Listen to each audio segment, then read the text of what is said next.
Assalamualaikum warahmatullahi wabarakatuh. Perkenalkan, saya Silva Divya Aulia dengan akhiran NIM 118 dari kelas B Fakultas Hukum Universitas Jenderal Sudirman. Di sini saya akan memaparkan hasil tugas saya dalam makalah yang berjudul Analisis Pertimbangan Hukum Hakim dalam Objek Sengketa Tata Usaha Negara berupa Hukuman Disiplin Pegawai Negeri Sipil. Studi kasus putusan nomor 30 garis miring G garis miring 2020 garis miring PTUN Denpasar. Saya akan menjelaskan latar belakang yang ada di makalah saya. Dalam negara hukum, setiap tindakan pemerintahan harus berdasarkan peraturan perundang-undangan dan berdasarkan asas-asas umum pemerintahan yang baik atau AUPB. Serta dalam praktik penyelenggaraan pemerintahan, pejabat TUN diberikan kewenangan untuk mengambil berbagai keputusan administratif guna menjalankan fungsi pemerintahan, dan keputusan tersebut dikenal sebagai keputusan tata usaha negara atau KTUN tadi. KTUN merupakan penetapan tertulis yang dikeluarkan oleh pejabat tata usaha negara atau badan tata usaha negara yang berisikan tindakan hukum administrasi negara berdasarkan peraturan perundang-undangan yang berlaku, yang bersifat final, konkret, dan individual yang menimbulkan akibat hukum bagi seseorang atau badan hukum perdata. Dalam pelaksanaannya, KTUN memiliki peranan penting dalam penyelenggaraan pemerintahan karena menjadi sarana bagi pemerintah untuk menjalankan fungsi pelayanan publik, pengaturan, dan pengawasan. Namun demikian, tidak semua KTUN selalu sesuai dengan ketentuan hukum yang berlaku, yang dalam kenyataannya sering terjadi keputusan yang dianggap merugikan salah satu pihak tertentu karena kesalahan prosedur, penyalahgunaan kewenangan, maupun karena tidak sesuai dengan asas-asas umum pemerintahan yang baik. Karena itu, sistem hukum di Indonesia menyediakan mekanisme kontrol terhadap tindakan pemerintah melalui Peradilan Tata Usaha Negara atau PRATUN. PRATUN memiliki fungsi utama untuk memberikan perlindungan hukum kepada masyarakat terhadap tindakan pemerintahan yang dianggap melanggar hukum. Melalui mekanisme peradilan ini, seseorang atau badan hukum perdata yang merasa dirugikan oleh KTUN dapat mengajukan gugatan agar KTUN tersebut diuji keabsahannya oleh hakim. KTUN tersebut di dalamnya harus mencakup asas-asas umum pemerintahan yang baik seperti asas kepastian hukum, asas keterbukaan, dan asas kecermatan. AUPB merupakan prinsip-prinsip dasar yang harus dipatuhi oleh setiap pejabat administrasi negara dalam menjalankan kewenangannya. Prinsip ini bertujuan untuk memastikan bahwa tindakan pemerintah dilakukan secara transparan, adil, dan tidak merugikan masyarakat, serta berfungsi sebagai pedoman bagi pejabat pemerintah agar tidak bertindak sewenang-wenang. Pejabat tata usaha negara dalam melaksanakan kewenangannya tidak boleh sewenang-wenang, termasuk dalam menjatuhkan sanksi disiplin kepada pegawai negeri sipil. Sengketa tata usaha negara muncul apabila seseorang atau badan hukum perdata yang merasa dirugikan akibat KTUN yang diterbitkan oleh pejabat tata usaha negara.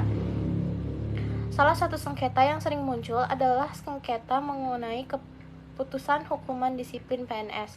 Penyelenggaraan disiplin PNS di Indonesia diatur dalam Peraturan Pemerintah Nomor 94 Tahun 2021 tentang disiplin PNS, antara lain memuat kewajiban, larangan, dan hukuman disiplin yang dapat dijatuhkan kepada PNS yang telah terbukti melakukan pelanggaran disiplin. Berdasarkan ketentuan yang berlaku, PNS yang merasa dirugikan oleh keputusan tata usaha negara tersebut dapat menempuh upaya administratif terlebih dahulu sebelum mengajukan gugatan ke PTUN. Hal ini sesuai dengan ketentuan dalam Undang-Undang Nomor 30 Tahun 2014 tentang Administrasi Pemerintahan dan Peraturan Mahkamah Agung Nomor 6 Tahun 2018 tentang pedoman penyelesaian sengketa administrasi pemerintahan setelah menempuh upaya administratif.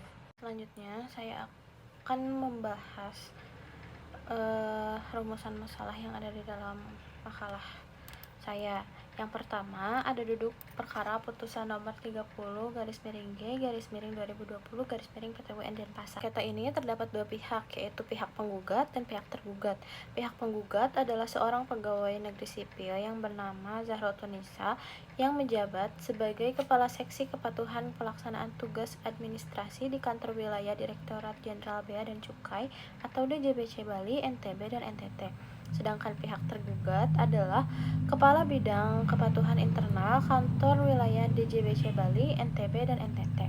Objek sengketa dalam perkara ini adalah surat keputusan Kepala Bidang Kepatuhan Internal Kantor Wilayah DJBC Bali, NTB, dan NTT nomor Kep 01 garis miring WBC 13 garis miring BD 05 garis miring 2020 tentang penjatuhan disiplin berupa teguran tertulis tertanggal 28 September tahun 2020. Awalnya tanggal 18 sampai 27 Maret 2020 penggugat sedang mengambil cuti tahunan dengan alasan kesehatan dan selama cuti tersebut penggugat berada di Sidoarjo, Jawa Timur.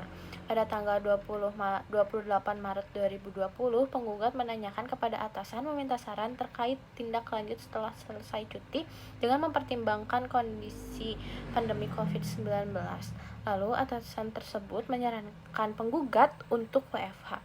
Atasan penggugat mengetahui bahwa penggugat sedang berada di Sidoarjo. Sejak tanggal 30 Maret hingga 21 April 2020, posisi penggugat masih berada di Sidoarjo dengan alasan mendapat penugasan WFH karena takut untuk pulang ke Bali. Selama rentang waktu tersebut, terhadap penggugat diterbitkan surat tugas WFH dengan lokasi penugasan yang ditetapkan di Bali. Tetapi, penggugat tetap melaksanakan WFH di Sidoarjo. Penggugat dipanggil oleh atasan langsung untuk pemeriksaan sehubung dengan pelanggaran disiplin pada tanggal 21 Juli 2020 dan penggugat kembali dipanggil pada tanggal 10 Agustus 2020 untuk pemeriksaan atas dugaan pelanggaran kewajiban masuk serta menaati ketentuan jam kerja oleh penggugat. Atas pemeriksaan tersebut, penggugat terbukti melakukan pelanggaran disiplin dan merekomendasikan penggugat untuk dijatuhi hukuman disiplin -2 berupa teguran tertulis. Pada tanggal 1 Oktober 2020, penggugat menerima keputusan tersebut yang membuat penggugat merasa dirugikan. Pada tanggal 20 Oktober 2020, penggugat mengajukan keberatan administratif kepada tergugat. Atas keberatan tersebut, tergugat menerbitkan nota dinas nomor ND 244 garis miring WBC 13 garis miring BD 5 2020 tertanggal 3 November 2020. Tergugat menyatakan bahwa keberatan penggugat tidak dapat dipertimbangkan. Setelah keberatan administratif tersebut ditolak, penggugat melanjutkan dengan mengajukan banding administratif pada tanggal 9 November 2020 kepada Kepala Dinas Kantor DJBC Wilayah Bali, NTB, dan NTT. Atas banding tersebut, dikeluarkannya nota dinas nomor ND 707 garis miring WBC 13 garis miring 2020 tertanggal 23 November 2020 yang berisikan tolakan permohonan banding penggugat. Setelah menempuh seluruh upaya administratif dan hasilnya tidak memuaskan, penggugat kemudian mengajukan gugatan ke PT UN Denpasar pada 14 Desember 2020. Gugatan tersebut terdaftar dengan nomor perkara 30 garis miring G garis miring 2020 garis miring PT UN Denpasar. Nah, yang kedua yaitu keputusan penjatuhan hukuman disiplin dalam putusan nomor 30 garis miring G garis miring 2020 garis miring PT UN Denpasar berdasarkan asas-asas umum pemerintahan yang baik. Dalam sistem hukum administrasi negara di Indonesia, setiap KTUN wajib memenuhi atau sesuai dengan AUPB tadi. Prinsip tersebut ditegaskan dalam Undang-Undang Nomor 30 Tahun 2014 tentang Administrasi Pemerintahan yang mewajibkan pejabat pemerintahan bertindak sesuai dengan AUPB. Pelanggaran terhadap asas-asas tersebut dapat menyebabkan suatu KTUN dinyatakan batal atau tidak sah oleh Pengadilan Tata Usaha Negara.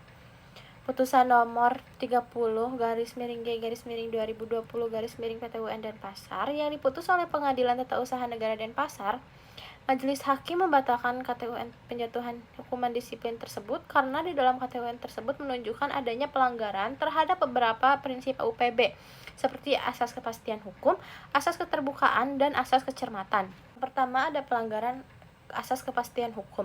Asas ini menghendaki bahwa setiap keputusan administrasi harus memiliki dasar hukum yang jelas serta dikeluarkan melalui prosedur yang sah dan dapat diverifikasi.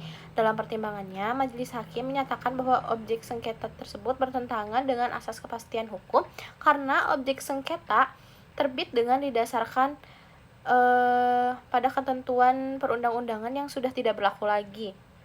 yaitu menggunakan Undang-Undang Nomor 8 Tahun 1974 yang telah diubah dengan Undang-Undang Nomor 43 Tahun 1999. Kedua, undang-undang tersebut telah dicabut dan dinyatakan tidak berlaku. Kedua, ada pelanggaran asas keterbukaan. Dalam perkara tersebut, penggugat tidak pernah mendapatkan berita acara pemeriksaan atau BAP pada tanggal 10 Agustus 2020. Padahal, hak penggugat dijamin dalam pasal 28 ayat 3 PP nomor 53 tahun 2020, Peraturan Kepala Badan Kepegawaian Negara nomor 21 tahun 2010 lempiran 1 alinea 5 huruf C angka 20. Penggugat menyatakan bahwa tidak mendapatkan BAP sehingga penjatuhan hukuman tidak transparan. Yang ketiga, ada pelanggaran asas kecermatan. Dalam putusan tersebut, majelis hakim menilai bahwa penerbitan KTUN tersebut tidak dilakukan dengan tingkat kehati-hatian yang memadai karena seperti pelanggaran asas kepastian hukum bahwa tergugat menggunakan dasar hukum yang telah dicabut dan sudah tidak berlaku, ketidaklengkapan dalam menyiapkan dokumen yang relevan, BAP tidak diserahkan kepada penggugat, serta terdapat bukti komunikasi WhatsApp tanggal 28 hingga 29 Maret 2020 mengenai persetujuan WFH. Namun, dalam laporan tanggal 2 September dan 22 September 2020, bukti tersebut tidak dianalisis secara memadai dalam pertimbangan hukum disiplin. Masalah yang ketiga, ada pertimbangan hukum hakim sengketa KTUN dalam putusan nomor 30/G/2020/PTUN Denpasar. Yang pertama, ada pertimbangan mengenai kewenangan pejabat yang menerbitkan KTUN. Dalam perkara ini, majelis hakim menilai bahwa pejabat menerbitkan keputusan memang memiliki kewenangan untuk menjatuhkan hukuman disiplin kepada PNS yang berada di bawah lingkup kewenangannya. Namun, kewenangan tersebut harus dilaksanakan sesuai dengan ketentuan hukum yang berlaku serta tidak boleh bertentangan dengan UPB. Meskipun secara formal pejabat TUN memiliki kewenangan, pelaksanaan kewenangan tersebut tetap harus memenuhi syarat prosedural dan substansial agar keputusan yang dihasilkan memiliki keabsahan hukum. Yang kedua, pertimbangan mengenai prosedur penjatuhan hukuman disiplin. Dalam perkara ini, majelis hakim menemukan bahwa terdapat beberapa kekurangan dalam prosedur pemeriksaan yang dilakukan oleh pihak tergugat. Salah satunya yaitu tidak memberikan dokumen berita acara pemeriksaan kepada penggugat, padahal dokumen tersebut merupakan bagian penting dalam proses penjatuhan hukuman disiplin karena berisi hasil pemeriksaan serta pertimbangan dalam menjatuhkan sanksi. Tidak diberikannya dokumen tersebut kepada penggugat menunjukkan bahwa proses penjatuhan hukuman disiplin tidak dilakukan secara transparan dan sudah pasti hal tersebut bertentangan dengan prinsip keterbukaan dalam penyelenggaraan pemerintahan yang mengharuskan setiap proses administratif dilakukan secara jelas dan dapat dipertanggungjawabkan. Yang ketiga, ada pertimbangan mengenai fakta-fakta yang terungkap dalam persidangan. Salah satu fakta penting yang menjadi perhatian majelis hakim adalah adanya komunikasi antara penggugat dan atasannya mengenai pelaksanaan pekerjaan secara WFH. Komunikasi tersebut menunjukkan bahwa penggugat telah berkoordinasi dengan atasannya mengenai lokasi pelaksanaan tugas secara WFH. Namun, dalam KTUN yang menjadi objek sengketa, fakta tersebut tidak dipertimbangkan secara memadai oleh pejabat yang menjatuhkan hukuman disiplin. Padahal, hakim menilai seharusnya fakta tersebut menjadi salah satu pertimbangan penting dalam menentukan apakah penggugat melakukan pelanggaran disiplin atau tidak. Ketidakcermatan dalam menilai fakta-fakta yang relevan menunjukkan bahwa keputusan yang diterbitkan tidak didasarkan pada kondisi yang sebenarnya terjadi. Amar putusan hakim. Berdasarkan seluruh pertimbangan hukum tersebut, majelis hakim akhirnya memutuskan untuk mengabulkan gugatan penggugat. Pengadilan menyatakan bahwa SK yang menjadi objek sengketa dinyatakan batal dan memerintahkan tergugat untuk mencabut keputusan tersebut. Selain itu, pengadilan juga mewajibkan tergugat untuk merehabilitasi kedudukan penggugat serta mengembalikan harkat dan martabat penggugat seperti sebelum diterbitkannya KTUN tersebut. Putusan ini menunjukkan bahwa pengadilan tidak hanya membatalkan keputusan yang dianggap melanggar hukum, tetapi juga memberikan perlindungan terhadap hak para pihak yang dirugikan oleh KTUN. Masalah yang keempat, ada implikasi hukum dari pembatalan KTUN terhadap kedudukan hukum para pihak dan praktik penyelenggaraan pemerintahan. Pembatalan KTUN dalam putusan nomor 30/G/2020/PTUN Denpasar oleh PTUN Denpasar menunjukkan adanya pelindungan hukum bagi warga negara terhadap tindakan administrasi yang tidak sesuai dengan prosedur. Dalam perkara ini, penggugat yang berstatus PNS menggugat keputusan hukuman disiplin berupa teguran tertulis. Setelah dinyatakan batal oleh pengadilan, keputusan tersebut tidak lagi memiliki kekuatan hukum dan kedudukan penggugat dipulihkan. Bagi tergugat, putusan ini menimbulkan kewajiban untuk melaksanakan putusan pengadilan serta memperhatikan dasar hukum dan prosedur yang sesuai dengan asas-asas umum pemerintahan yang baik. Selain itu, tergugat juga wajib memulihkan keadaan penggugat seperti sebelum KTUN tersebut diterbitkan. Selain itu, putusan ini juga memperkuat pengawasan peradilan terhadap tindakan pemerintah dan mendorong penyelenggaraan pemerintahan yang lebih akuntabel. Kesimpulan dari seluruh pembahasan yang tadi, sengketa TUN timbul akibat dikeluarkannya KTUN berupa surat keputusan penjatuhan hukuman disiplin teguran tertulis kepada penggugat yang berstatus sebagai PNS. Penggugat merasa dirugikan oleh keputusan tersebut sehingga menempuh upaya administratif berupa keberatan dan banding administratif, tetapi keduanya ditolak. Maka penggugat mengajukan gugatan ke PT UN Denpasar. Dalam putusannya, majelis hakim menilai bahwa keputusan tersebut terdapat pelanggaran UPB seperti asas kepastian hukum, asas kecermatan, dan asas keterbukaan. Akibat dari adanya pelanggaran tersebut, majelis hakim mengabulkan gugatan penggugat dan menyatakan batal surat keputusan penjatuhan hukuman disiplin teguran tertulis yang menjadi objek sengketa. Putusan ini menunjukkan pentingnya penerapan AUPB dalam setiap tindakan administrasi pemerintahan serta menegaskan bahwa setiap keputusan pejabat TUN dapat diuji melalui mekanisme peradilan guna menjamin perlindungan hukum bagi warga negara dan aparatur pemerintahan. Sekian pemaparan hasil makalah saya. Mohon maaf apabila banyak kesalahan. Semoga bermanfaat. Terima kasih. Wassalamualaikum warahmatullahi wabarakatuh.